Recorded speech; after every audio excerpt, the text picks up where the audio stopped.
నగదు తక్కువ బంగారం ఎక్కువ BNR gold and diamonds Vijayawada Bengaluru Vizag. தமிழ்நாட்டு மக்களுக்கு ரொம்ப வணக்கம். நம்ம இளைய தளபதி விஜய் அவர்கள் தமிழ்நாட்டின் முதலமைச்சராக ஆனது ரொம்ப மகிழ்ச்சி.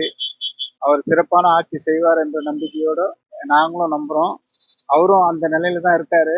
மேலும் மேலும் நம்ம தமிழ்நாட்டுக்கு இவரப்போ ஒரு தலைவர் இல்லை என்ற அளவுக்கு அவர் ஆட்சி செய்யணுன்றது எல்லாருடைய ஆசை, என்னுடைய ஆசையும் அதுதான். ரொம்ப நன்றி. விஜய் வந்தது எங்களுக்கு ரொம்ப சந்தோஷம். ரொம்ப மகிழ்ச்சியா இருக்கிறோம் எல்லாரும். பயங்கர ஹாப்பியா இருக்கும். அவர் வந்து எல்லாருக்கும் நல்லது செய்யணும்னு நாங்க நினைக்கிறோம். நான் ரொம்ப ரொம்ப விஜய் எங்களுக்கு பிடிக்கும். ரொம்ப மகிழ்ச்சியா இருக்கணும். அவர் எப்பயுமே நல்லா இருக்கணும்னு ஆசைப்படுறோம். எல்லாருக்கும் நல்லது செய்யணும்னு நினைக்கிறோம். கெட்ட விஷயம் எல்லாம் நிறைய நடக்குது முதல்ல இருந்த ஆட்சியில. இப்போ நடக்கக்கூடாதுன்னு நாங்க நினைக்கிறோம். அவர் என்னைக்குமே நல்லா இருக்கும். விஜய் ஆட்சிக்கு வந்தது ரொம்ப மகிழ்ச்சியா இருக்கு. நாங்க மாற்று கட்சிக்காரர் தான். இருந்தாலும் விஜய் ஆட்சி ரொம்ப நல்லது. மக்களுக்கு நல்லா செய்யணும்னு நாங்கள் ஆசைப்படுறோம். அவர் என்ன செய்யறன்னு நினைக்கிற தீய சக்தி வரக்கூடாது. அவர் சொன்னார்ல, அதே மாதிரி தீய சக்தி உள்ள வரக்கூடாது. அந்த மாதிரி நடந்துக்கணும். அவ்வளவுதான். ஒருத்தரா எடுத்த முடிவுல மக்களா சேர்ந்து எடுத்தது, மக்களா இது பண்ணதுதான் இந்த ஆட்சி ஏன்னா இதே திமுக அண்ணா திமுக திமுக அண்ணா திமுகன்னு மாறி மாறி வருது. இவங்க கூட்டணி வச்சுக்கிறாங்க அப்படின்றதுனால மக்களா பார்த்து மக்களா ஓட்டு போட்டது தான் இது. அதுக்கான காரணம் என்னன்னா, மாற்றம் வேணும், புதிய மாற்றம் வேணும். அது நல்லபடியா வேணும். அது எல்லாருக்குமே மக்களுக்கு யூஸ் ஆகணும்.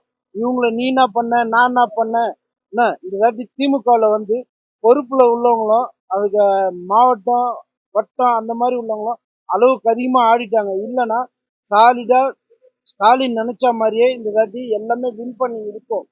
அது காரணம் உள்ள பொறுப்புல உள்ளவங்க அந்தந்த வட்டத்துல உள்ளவங்க பண்ண வேலை. ஆனா விஜய்க்கு ஒரு மாற்றம் வேணும்.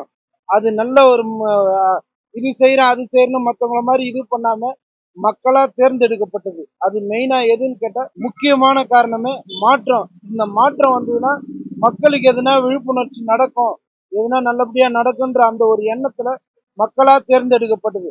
அவரா நினைச்சா கூட இந்த மாதிரி இது பண்ண முடியாது. அதே விஜய் ஒன்றும் சாதிக்கல. பட் இருந்தாலும் பண்ண முடியுன்ற முயற்சியை மக்கள்கிட்ட சொன்னதுனால மக்கள் அதை ஏத்துக்கினாங்க. இதுவரையிலும் 2 அணிக்கு இது பண்ண மாத்தி மாத்தி அதை மூன்றாவது அணியா தேர்ந்து எடுத்தது அது மக்கள் தான். மக்கள் கிட்ட தான் அந்த சக்தி இருக்கு, மற்றவங்க கிட்ட இல்ல. இவங்க அவங்க அப்படின்றதெல்லாம் சும்மா போயிடுச்சு. மக்களால் தேர்ந்தெடுக்கப்பட்டது. அது மக்களால் நல்லபடியா நடந்ததுன்னா மக்களாலே திருப்பி வர்றதுக்கான சான்ஸும் உண்டு.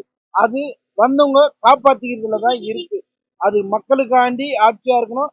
அதே டைம்ல கட்சிக்காரன் அவன் இவனு மற்றவங்களை பார்க்காம ஒழுங்குமுறையா நடந்ததுன்னா கண்டிப்பா இதுக்கான ஒரு விடிவு நல்ல விடிவா பிறக்கும். இதுல எதுவும் மாற்றம் இல்லை. இதுதான் விஜய் நடத்தணும். அது நடத்துறது அவங்க கையில தான் இருக்கு. அதுக்கப்புறம் மக்கள் தேர்ந்தெடுப்பாங்க. அதுக்கப்புறம் இது எல்லா எலெக்ஷனுக்குமே